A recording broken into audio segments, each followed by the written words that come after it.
Yeah, Yashodhan, thank you very much for these insights. And I guess in the discussion later on, we can come back to some of these interesting perspectives that you provided. We will now have two discussants.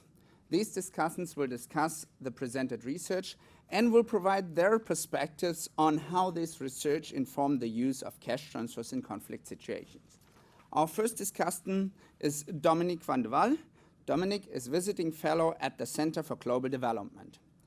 She is a former lead economist in the World Bank's research unit and has worked extensively on social protection, including in Yemen. Dominique. So I was asked to talk a little bit about the evaluation and what we learned and so on, and to be critical of it. The design of the evaluation strikes me as very good, and I would trust Lemis and Sikandra to do a very good job, as they have. I think it's also, however, weakened by some of the constraints that it faced and had to work around. And one of those is the fact that, I don't think this was totally explained, but the randomization was done just for these, I'll call them indirect beneficiaries, at the community level. In both of those communities where indirect beneficiaries got the program and ones where they didn't, there were other direct beneficiaries who were getting the program. So I think the possible existence of a number of spillover effects clouds the kind of inferences that we can actually draw from the evaluation. So for example, the indirect beneficiaries may be in part influenced by their relatives in those communities that also get transfers. Okay, and so for example, there may be increasing returns to transfers such that, twice as much to the extended family has more than twice the impact, for example. And also the non-participants in the treatment group communities may well gain from these spillover effects, which will be larger in the treatment communities where you have the indirect and direct that are benefiting.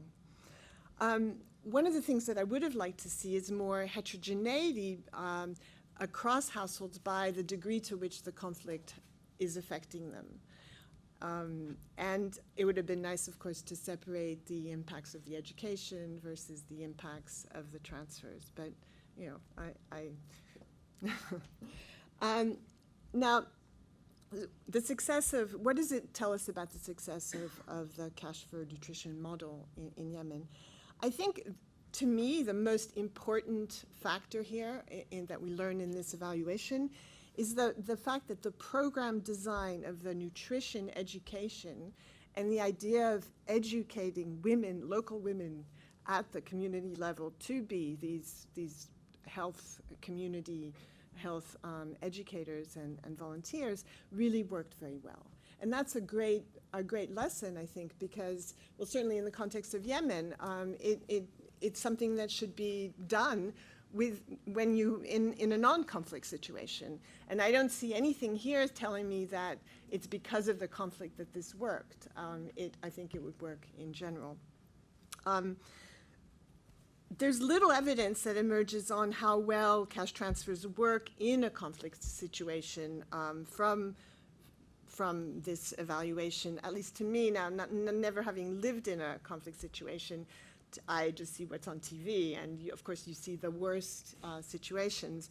But, it seemed to me that one question I had is there any reason to believe that such supplementary nutrition education or the soft conditionality that actually works better in a conflict situation than in a non-conflict situation? And then, two words about the potential role for social protection and what we learned from this in conflict-affected areas in general. I think it's important, obviously, I'm a big fan of social protection, and I think we should be helping households in need, and even more so in conflict situation. But I also think that, how best to do this clearly depends on context. And the constraints that one faces are going to be very different from place to place. And for example, they may alter the normal targeting criteria. this is something that Lamis talked or touched upon, the North-South, as, you know, a program that's trying to help the poor. You don't want to be seen to necessarily only go to the very, well, to be taking sides in the Civil War. And that could result from going only to the very, very poorest areas, for example. No, you want to be more fair and not get involved in any politics. The constraint, the context is key, and here I think we have to remember that, as Yashodan mentioned, the Cash for Nutrition model worked well in part because the infrastructure built by the SFD, the Social Fund for Development, and the Social Welfare Fund were there in place, as was some health infrastructure in these areas. And that's not going to be the case in all conflict areas, clearly. And likewise, from my reading of the report, the areas that were covered by this impact evaluation don't seem to have been directly affected by the conflict. Yes, of course, there's terrible disruption, you know, but still, it seems to me that for this to work, the markets had to work. There was food in the communities that was available. The prices increased definitely, but not uncontrollably, as one hears about in some cases. And the cash transfer payment systems worked. So the banking system must somehow work. There's no details about this, but I think, again, this is not something that you will have in all humanitarian crises.